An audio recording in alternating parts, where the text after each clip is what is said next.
So welcome to Dorset Drone Guy. So I've just done the A2CofC course this week. I passed 90%, got 3 questions wrong.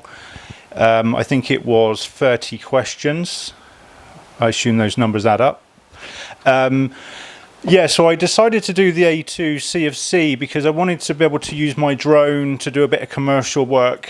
And without the A2CofC, then essentially you cannot fly within 150 meters of people or a built-up area. I'm sure there's slight caveats to that based on what size drone you have and everything else, but that's the crux of it. If you haven't got the A2CofC and you haven't got any of the other qualifications either, such as the GVC or the PFCO, then frankly there's not a lot you can do commercially. One of the main reasons for that is, in theory, you need to have public liability insurance in order to operate your drone for commercial use, and to get that insurance, the insurance providers are almost certainly going to want you to have the A2CofC. So that's kind of like the way the requirement goes. So even let's say you're going to do a roof inspection, it's on a barn in the middle of nowhere, there's no concerns over being near people, you've got permission obviously from the owner. Now, in order to charge, really, you should have insurance to carry out the work to begin with, and to get the insurance you need the A2CofC. Now you might find an insurer that is willing to insure you without that, in which case you're perfectly fine. I don't know if there are people out there that will do that. If there are, they may be way more expensive. Now I've just set up some insurance for myself, and it's basically worked out at £13 a month. Now that's not insuring the drones for theft or breakage. It's literally just third-party cover, essentially public liability insurance for anything in case you have an accident, the drone drops out of the sky onto someone's Ferrari or whatever. It's going to give you up to £1 million. You can get up to £10 million worth. I think you can get more, but the options they give you are generally £1 million worth of public liability insurance to begin with. And if you're looking at drone only and you've got your A2CofC, you're going to be looking at about £140 or thereabouts a year.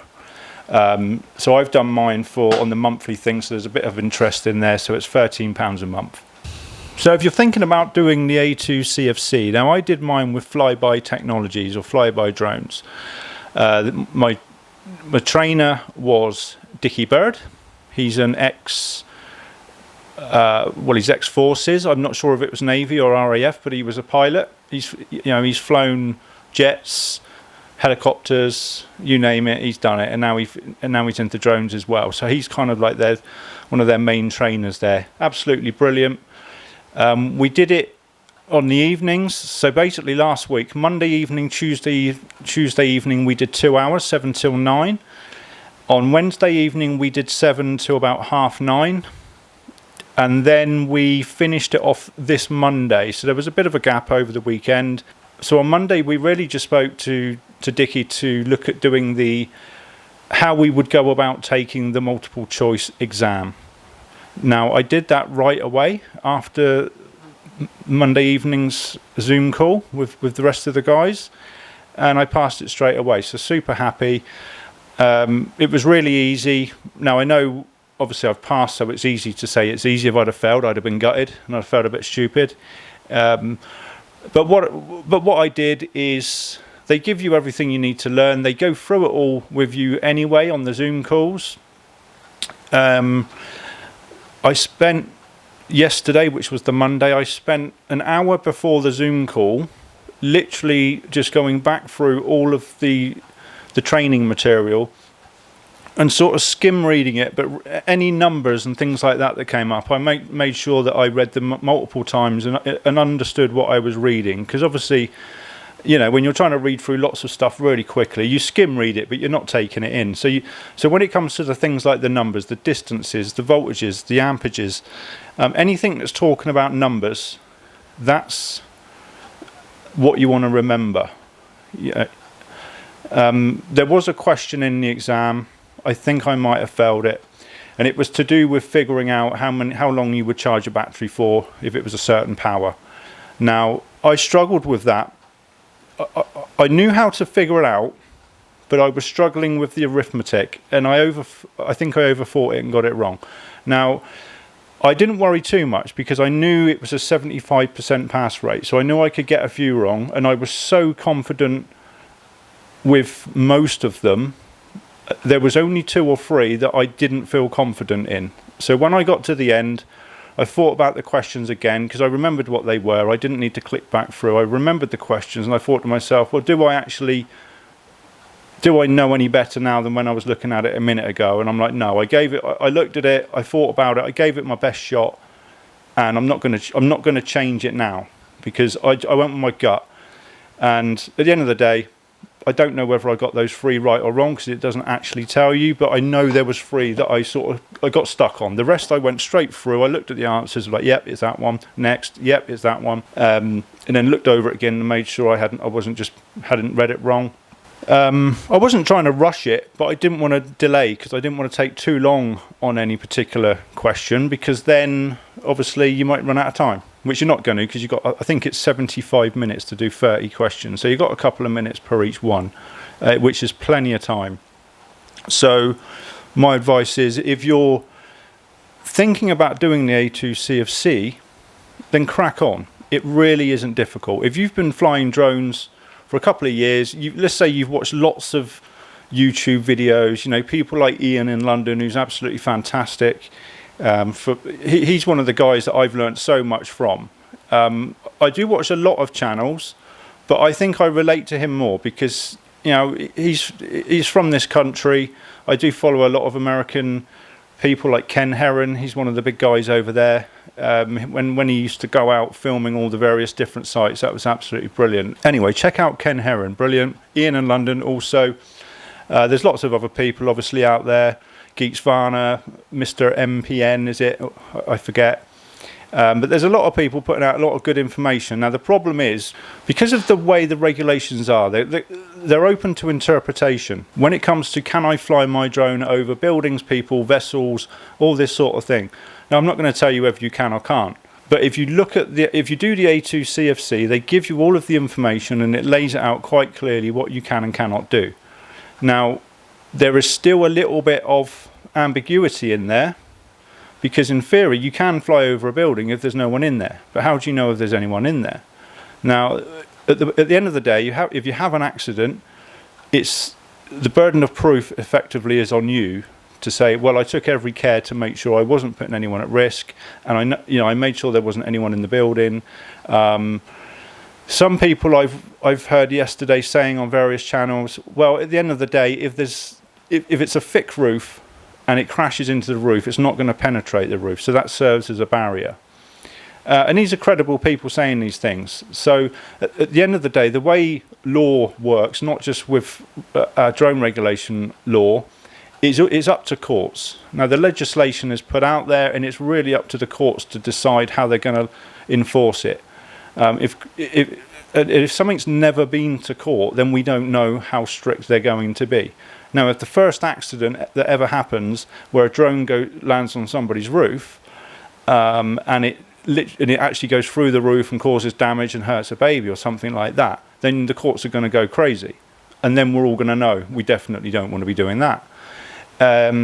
But if the first few accidents that happen, it just bounces off the roof and no harm done, which I'm sure happens a lot, we just never hear about it. But if it did go to court, I can't see that the courts are going to go crazy on that. But it all depends on what's happened at the time. Obviously, with the Gatwick thing a while back, if anything had happened then, the courts would have thrown the book at them. So, what am I trying to say? A2CofC course, definitely sign up and do it. There's people that are offering it for £99, and you can do it in one day with some people, but I think some of them you have to log in and you have to study for everything yourself. Now, one person I've seen commenting did that, and I think he basically said he would have preferred to do what I did, which was go onto a Zoom call with about 10 or 20 other people with an instructor there, and he went through every single slide and explained every single thing. So you can ask and explain anything you get stuck on. It's absolutely brilliant. Dickie at Flyby Technology is awesome, answered all the questions, explained it really well. Some of the companies that are doing courses, they're doing it in one day, so it's kind of a rush job just to get your certificate. Now, I guess it kind of depends, how professional do you want to be? Do you want to be seen as a professional drone pilot that takes it seriously, or do you just want that bit of paper so you can go and do your job? Many of us coming into this will be thinking, well, I just need that bit of paper. It's like getting a driving license. You know, you're not worrying about being the best driver in the world, you just want your freedom. And it's the same with drones. You just want that bit of paper, you just want your freedom. But as you get more into it, you start to realise, well, hang on a minute, you know, this is a dangerous, heavy bit of kit that I'm flying around in the air. And it is dangerous. You know, you can cut people, you can kill people if it lands and hits them on the head in the wrong place. And if that happens, you're in deep shtuck, to say the least. Without sounding condescending, I really do recommend take the serious approach, learn the regulations properly, and then at the end of it, you can, if you ever end up in court, you can say, well, look, I went to this company. I got this score on my thing, I took it seriously, and I'm not messing about here, this was an accident. It wasn't because I was an idiot. So what do I use drones for? Well, basically I run 2 YouTube channels. I've got this channel, which is Dorset Drone Guy. There's not a lot on here. It's really just video that I took just as a hobbyist. I go around and film stuff just for fun without getting paid. I did that for a year or so, basically once I first got into drones, just to learn how to fly them. So I was keeping far away from people, wasn't trying to do anything clever, just films, proper Ken Heron style. Go out and film a landmark and learn how to fly the drone, how to control it, get nice shots, nice smooth shots. Once I got to the point where I felt comfortable, I then got into filming tractors, which might sound a bit random, but my family and background is in farming. I know some farming contractors who drive really cool big machinery, and there's quite a big audience out there from the farming community of people that like watching those sort of videos. So they do get quite a few views. We're not talking millions, but a few thousand, enough to keep me sort of engaged. So I started getting into that. I would go out and film them using my Mavic Air, which is, don't underestimate the Mavic Air, brilliant drone. The Mavic Air 1 I'm talking about. It's really agile, great for filming things that are moving around in the field, tracking shots. They're way more controllable and safe than a bigger drone. I've also got a Mavic 2 Zoom. Now I'll take the Mavic Air any time if I'm filming stuff that's moving across a field. The reason being is that the Mavic Air is very much like an FPV drone. I've never flown an FPV drone, but when I see the flight characteristics of it, it certainly looks very similar. You can brake much quicker, which is important when you're flying close to stuff, and it'll move and stop into positions very quickly, which is what you need when you're filming moving targets. You need to be able to get out of their way quickly, you need to be able to get up to them quickly and stop and track them.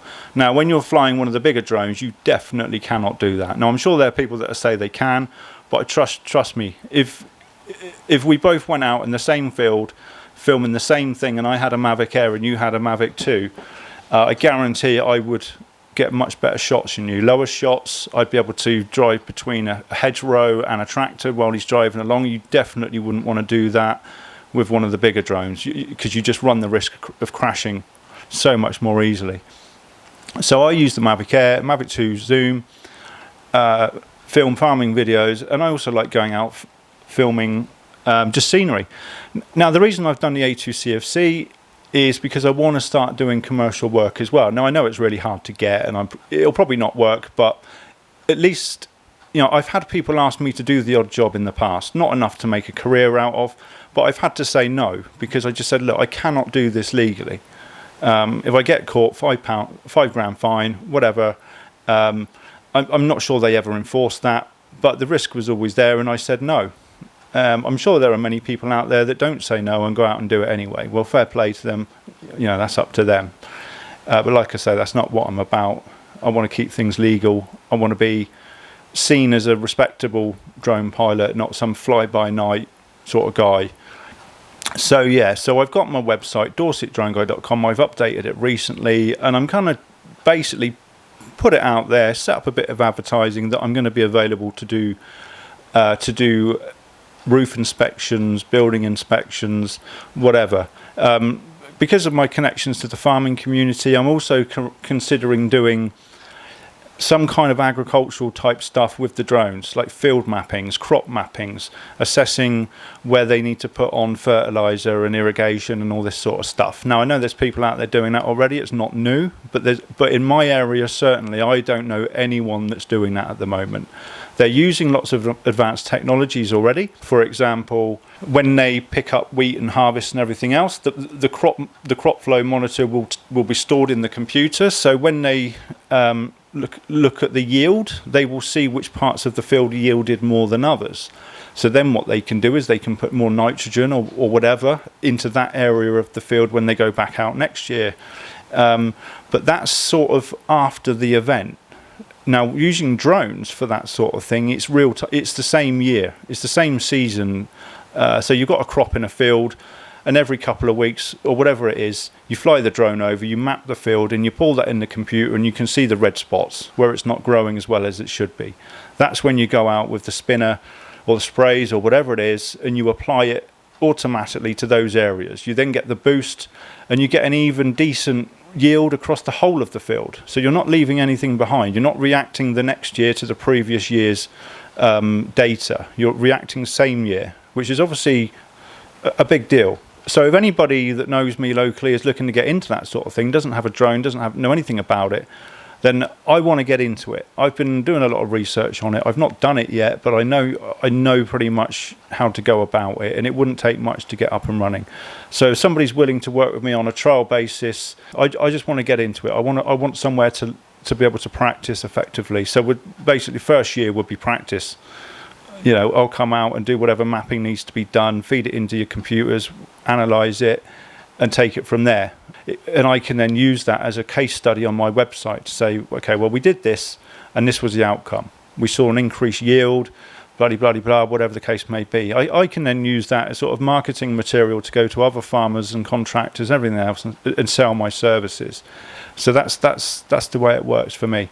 Now, I know most people watching this video probably clicked off about an hour ago and aren't farmers, so I'm probably talking to the wrong audience. But, you know, if you've got a drone and you're looking to get into the commercial side of it, then these are all things you need to consider. Don't just focus on one market. Don't think, right, I just want to go out and take photos of stuff with my drone. There's so much more to it, and the market's going to grow massively over the coming years. So don't put yourself in, you know, don't narrow yourself down to one niche. You need to be thinking a lot wider than that, in my opinion. So anyway, thanks for watching the video. I didn't have a script for this. I just turned on the camera and started yapping, so I don't know how it's turned out, so I apologise if it's rubbish.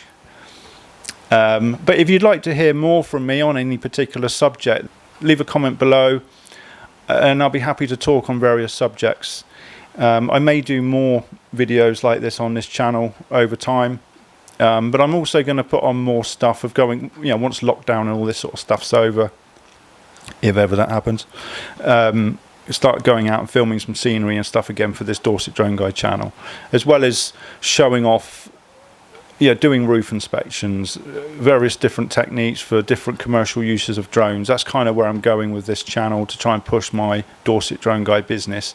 If you are into the farming side of things, then FarmTube is my other YouTube channel. Just type in FarmTube and you'll just see loads of vlogs and stuff from me going out across farms across the south of England filming tractors, which might interest some people. So thanks very much. Catch you in the next one. Bye bye.